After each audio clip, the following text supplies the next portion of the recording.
तो क्या हाल चाल सत श्री अकाल, मैं हूं नियॉन मैन एंड गाइस आज हम लोग बात करने वाले एक ब्रिटिश स्ट्रीमर के बारे में जो कि इंडिया में दिवाली मनाते मनाते लाइन को क्रॉस कर दिए, जहां गाइस उनके एक डेंजरस स्टंट की वजह से एक बच्ची को चोट पहुंच गया। बेसिकली हुआ क्या था कि दिवाली के दौरान दो ग्रुप्स के बीच में फायर क्रैकर का बैटल स्टार्ट हो गया। दोनों एक दूसरे के ऊपर रॉकेट्स एंड बाकी फटाखा वगैरह फोड़ रहे थे। तो ये ब्रिटिश स्ट्रीमर सैम पेपर भी एक ग्रुप के साथ इन्वॉल्व हो गए एंड उन्होंने क्या किया कि एक रॉकेट जो कि फेस कर रहा था दूसरे ग्रुप के तरफ, वो उसको फायर कर दिए जो कि सीधे जाकर उनको लगा। बट जैसे उन्होंने ये चीज किया, सामने वाले ग्रुप से एक पर्सन आए एंड उनको इन्फॉर्म किए कि एक बच्ची के आंख में इंजरी आ गया and it seemed really serious. आप लोग देख सकते हो क्या रिएक्शंस थे।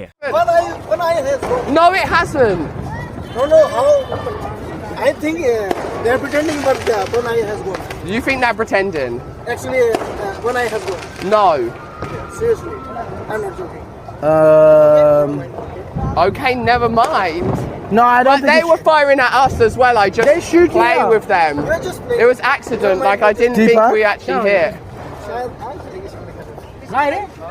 अब जैसे ये इंसिडेंट हुआ, सबसे पहले जिस प्लेटफॉर्म में वो स्ट्रीम कर रहे थे किक, उनको बैन कर दिए। फिर सैम पेपर को जब हिंदुस्तान टाइम्स रीच आउट किए फॉर अ स्टेटमेंट, तो उन्होंने कहा कि I feel very ashamed of my actions and मैं इस चीज को बहुत ज्यादा रिग्रेट कर रहा हूं। मुझे और केयरफुली सोचना चाहिए था and I am very sorry to the girl I hurt and I am thankful कि जस्ट कट आया उनके आंख के ऊपर, क्योंकि मेरे एक्शंस की वजह से मच वर्स चीजें हो सकती थी। बाकी उन्होंने बताया कि लास्ट 4 महीने से वो इंडिया में ट्रैवल कर रहे हैं, he is loving his time here and वो फिर से एक बार सॉरी बोले। वो ट्विटर में भी आकर सिचुएशन को एक्सप्लेन किया एंड उन्होंने रिवील किया कि जैसे ही उन्हें पता चला कि एक गर्ल के आईब्रो के ऊपर कट हो गया है, वो उनको हॉस्पिटल लेकर गए एंड उनके सारे मेडिकल बिल्स को कवर किए। वो बच्ची को सिर्फ एक पेपर स्टिच लगा and now she is back home. तो चलिए अब आगे बढ़ते हम लोग बात करने वाले हैं आशीष चंचलानी के बारे में। तो finally Ashish Chanchlani is back and वो अपने न्यू प्रोजेक्ट के ट्रेलर डेट को रिवील कर दिए। जहां गाइस काफी टाइम पहले उन्होंने एकाकी का टीजर तो डाल दिया था, बट आज वो अपने इंस्टाग्राम में रिवील किए कि एकाकी का ट्रेलर भी आने वाला है 27 अक्टूबर को। और वो नीचे कैप्शन में लिखे एंड इट बिगिंस, पासवर्ड याद आ गया, एकाकी trailer on 27 October 2:04 PM sharp only on my channel. हाय क्या ही मजा आ रहा है यार लिखने में। ऑब्वियसली उनके फैंस काफी ज्यादा एक्साइटेड है, पूरे कमेंट सेक्शन में यही भरा हुआ है, it's been so many years, unexpected comeback, finally वापस आ रहे हैं यार आशीष। एनीवे चलिए अब आगे बढ़ते हम लोग बात करने वाले रणवीर अलाबादिया के बारे में। तो क्या रणवीर अलाबादिया की एक्स गर्लफ्रेंड उन्हें एक्सपोज कर दी? वेल गाइस रिसेंटली मैंने आप लोगों को बताया था कि रणवीर कुछ हिंट्स ड्रॉप किए थे that he is dating influencer Juhi Bhatt now. उन्होंने गिबली एआई आर्ट वर्क भी शेयर किया था अपने इंस्टाग्राम पोस्ट में। वेल आफ्टर दैट उनकी जो रूमर्ड एक्स गर्लफ्रेंड है एक्ट्रेस निकी शर्मा, क्या वो उनके ऊपर इंस्टाग्राम स्टोरीज के थ्रू डिग ली? उन्होंने बेसिकली एक कॉन्वर्सेशन शेयर किया जहां पर नाम तो नहीं लिखा हुआ था, बट सामने से वो मैसेज में लिखी थी आई एम शुक दो ऑलवेज द फ्लॉन्टिंग। पहले कुछ महीनों के लिए वो बहुत ही अच्छा रहेगा एंड देन अचानक से बोलेगा ओ यू नो व्हाट, मैं बहुत ही ज्यादा ट्रॉमेटाइज्ड हूं, मैं कभी भी शादी नहीं कर सकता हूं and I can't have kids. तो वही सब लोग अज्यूम कर रहे हैं कि वो इनडायरेक्टली रणवीर अलाबादिया के अगेंस्ट ये स्टोरी अपलोड की थी। तो चलिए अब आगे बढ़ते हम लोग बात करने वाले जाकिर खान वर्सेस नकुल धुल के बारे में। तो नकुल धुल जाकिर खान को इस चीज के लिए स्लैम किए। बेसिकली जाकिर खान का एक 2 साल पुराने इंटरव्यू से क्लिप रीसर्फेस कर रहा है जहां पर वो जेंडर्स के बारे में बात कर रहे होते हैं कि कैसे कुछ मेल्स फीमेल्स को स्लैम करते हैं एंड दे कॉल देम डम फॉर नो रीजन। वो अपना ओपिनियन शेयर किए थे जैसे कि ये मुझे बड़ा आदमियों का लगता है कि हम सुअरों जैसे हरकतें करते हैं, हम चाहते हैं कि सब कीचड़ में आकर लड़े हमसे। अरे तुमको पॉलिटिक्स के बारे में कुछ नहीं पता, अरे तुमको क्रिकेट के बारे में कुछ नहीं पता, अरे भाई उन्होंने टाइम ही नहीं लगाया उसमें। तुझे पता है क्या मेकअप के बारे में? तुझे पता है क्या कपड़ों या फिर कलर के बारे में? नहीं पता ना, उनका अपना टेरिटरी है। ये डम का जो पूरा कॉन्सेप्ट है ना कि वो तो बड़ी डम है यार, किस स्टैंडर्ड पे वो डम है? स्केल कैसे डिसाइड कर लिया? तुम कैसे डिसाइड कर सकते हो डमनेस क्या है? उसने अपनी जिंदगी का वक्त किसी और चीज पे लगाया है। तो ये वाले ओपिनियन से डिसएग्री करते हुए नकुल अपने इंस्टाग्राम में ये स्टोरी अपलोड की। भाई जाकिर खान कह रहा है कि लड़कियों को शेम करते हो तुम पॉलिटिक्स की नॉलेज ना होने पे, तुम्हें पता है क्या मेकअप के बारे में ये वो। तो भाई मैं लड़कियों की एडवाइस देना चाहता हूँ, तो तुम जाकिर खान जैसे आदमियों को सुन लो हंसी मजाक के लिए, ठीक है, पर इनको सीरियसली मत लिया करो, इनकी एडवाइस मत लिया करो ना।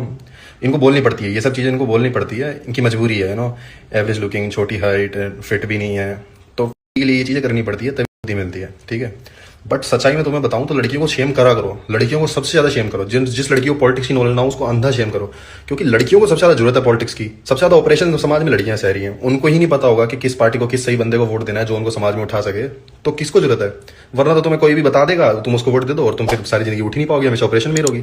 तो लड़कियों को तो पॉलिटिक्स की सबसे ज्यादा जनरल नॉलेज होनी जरूरी है, सबसे ज्यादा शेम लड़कियों को ही करा करो। तो चलिए अब आगे बढ़ते हम लोग बात करने वाले हैं आलू खाओगे ट्रेंड के बारे में। तो आलू खाओगे कमेंट्स वाले ट्रेंड ने वर्ल्ड रिकॉर्ड सेट कर दिया। जहां गाइस वॉइस गेमिंग जो ये ट्रेंड को स्टार्ट किए थे उनके ओरिजिनल शॉर्ट्स वाले वीडियो में 7 मिलियन प्लस कमेंट्स हो चुके हैं। जब वो ये ट्रेंड को स्टार्ट किए थे उन्होंने क्लियरली माइलस्टोन्स को सेट कर दिया था कि इंडियन रिकॉर्ड क्या है, माइनक्राफ्ट रिकॉर्ड क्या है, वर्ल्ड रिकॉर्ड था 7 मिलियन कमेंट्स का। एंड गेस व्हाट, वो 7 मिलियन प्लस कमेंट्स को क्रॉस कर लिए। तो इस पर रिएक्ट करते हुए वो अपने कम्युनिटी पोस्ट में लिखे, aloo gang did it, we are on top, thank you to each and everyone for your contribution. भाई अब तो वर्ल्ड रिकॉर्ड सेट हो गया, अब बंद कर दो यार आलू खाओगे कमेंट्स करना प्लीज। एनीवे चलिए अब आगे बढ़ते हम लोग बात करने वाले आयुष्मान खुराना के बारे में। तो क्या AI upcoming generation of actors को रिप्लेस कर देंगे? वेल आयुष्मान खुराना इस टॉपिक पर अपना ओपिनियन दिए ऑन द थगेश चैनल। कल ही उनका ये स्पेशल एपिसोड रिलीज हुआ, आप लोग देख सकते हो वो क्या कहे। डिबेट चल रही है एआई जॉब खा लेगा या थैंकफुली हम अब तक एस्टैब्लिश एक्टर हो चुके हैं, जो नए आ रहे हैं उनकी प्रॉब्लम है। क्या के थ्रू आप कोई भी कैरेक्टर्स प्ले कर सकते हो, कुछ भी कर सकते हो, इट कैन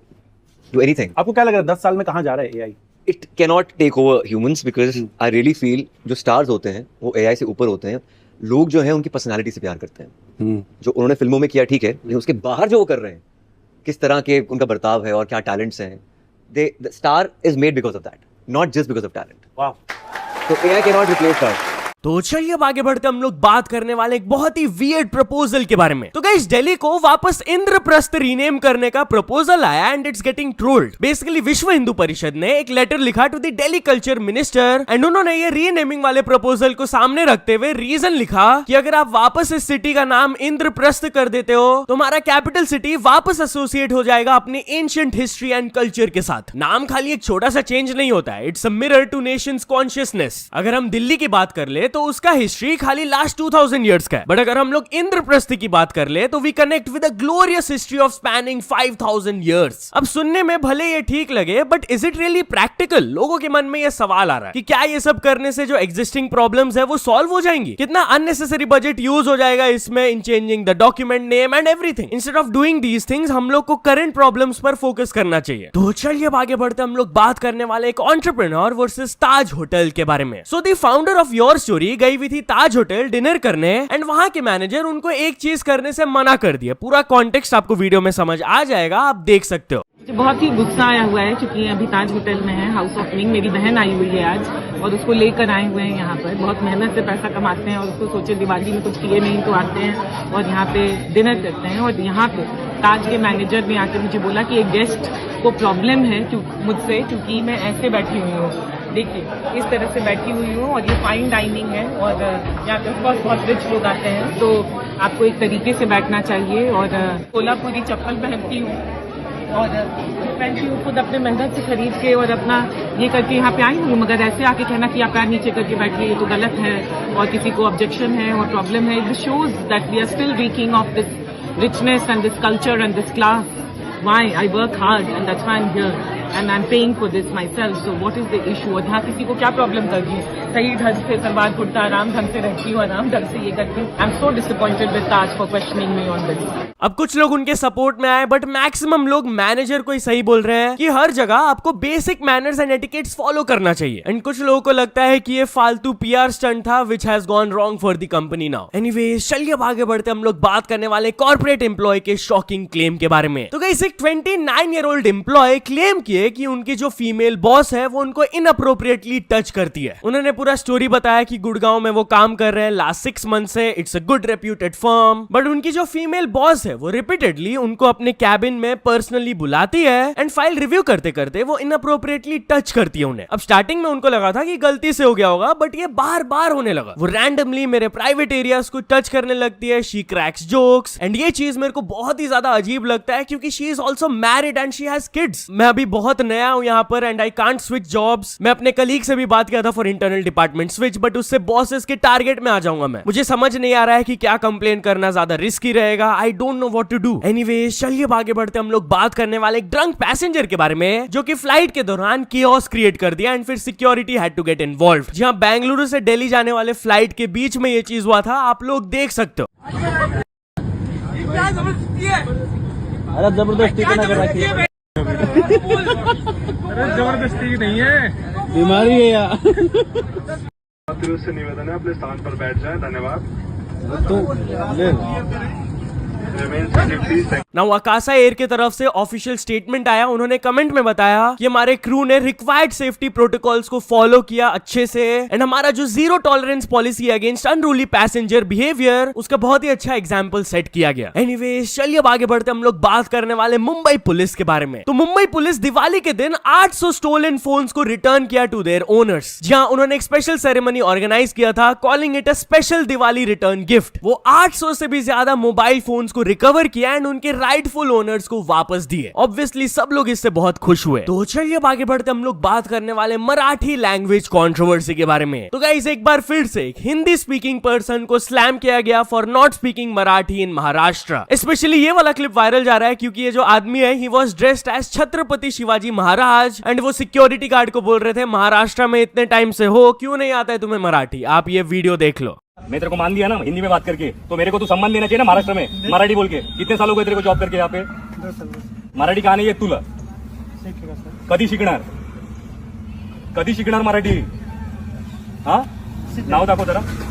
ब्रिजेश कुमार गुप्ता हा छत्रपतींचे फोटो काढताना हा व्यक्ति कुठे हा वसई फोर्टला असतो बरोबर सिक्युरिटी गार्ड। तो चलिए अब कुछ अचीवमेंट्स के बारे में बात करते हैं। तो फर्स्ट ऑफ ऑल फैक्ट वाला भाई ने कंप्लीट कर चुके हैं 100K subscribers and kings official YT ने भी कंप्लीट कर चुके हैं 100K subscribers. So many congratulations to both of them. तो चलिए अब एक इंटरनेशनल स्टोरी के बारे में बात करते हैं। हम लोग बात करने वाले Kanye West versus Kim Kardashian के बारे में। तो guys Kanye West Kim Kardashian के ऊपर बहुत ज्यादा गुस्सा हो गया इस वजह से। बेसिकली ये कपल का काफी इयर्स पहले डिवोर्स हो गया था एंड जो बच्चों का कस्टडी है वो किम कार्दाशियन के पास है। कल क्या हुआ कि उनकी जो डॉटर है north west she is just 12 years old, उनका ये वाला अपीयरेंस वायरल जाने लगा एंड सब लोग किम कार्दाशियन को स्लैम करने लगे कि भाई वो अपनी 12 साल की बेटी को ऐसे ड्रेसअप होने दे रही है, कितना खराब इन्फ्लुएंस होगा उनका। कान्ये वेस्ट भी उनको स्लैम करते हुए ये वीडियो पोस्ट किए। Hey everybody, I just got off the phone with Kim. I told her to stop antagonizing me with this TikTok thing. I said it's never again.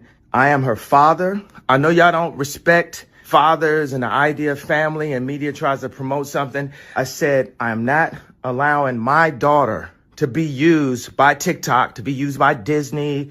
Most men do not, there's no such thing as 50-50 custody. It always leans towards the mom. And I'm happy that you guys got to see just a small piece of what I dealt with. So या तो चलो दोस्तों आज के video के लिए बस इतने। अगर आपको ये वीडियो थोड़ा सा भी पसंद आया हो तो लाइक कर देना, चैनल को भी तक सब्सक्राइब नहीं किए हो तो जल्दी से जल्दी सब्सक्राइब भी कर लेना। न्यूज सबमिशन का लिंक डिस्क्रिप्शन में, वहां से जाके आप कुछ न्यूज भेजोगे तो आपको क्रेडिट्स भी मिल सकता है मेरे डिस्क्रिप्शन में। सो यस सपोर्ट करते रहना, मिलते नेक्स्ट वीडियो में। Till then bye bye.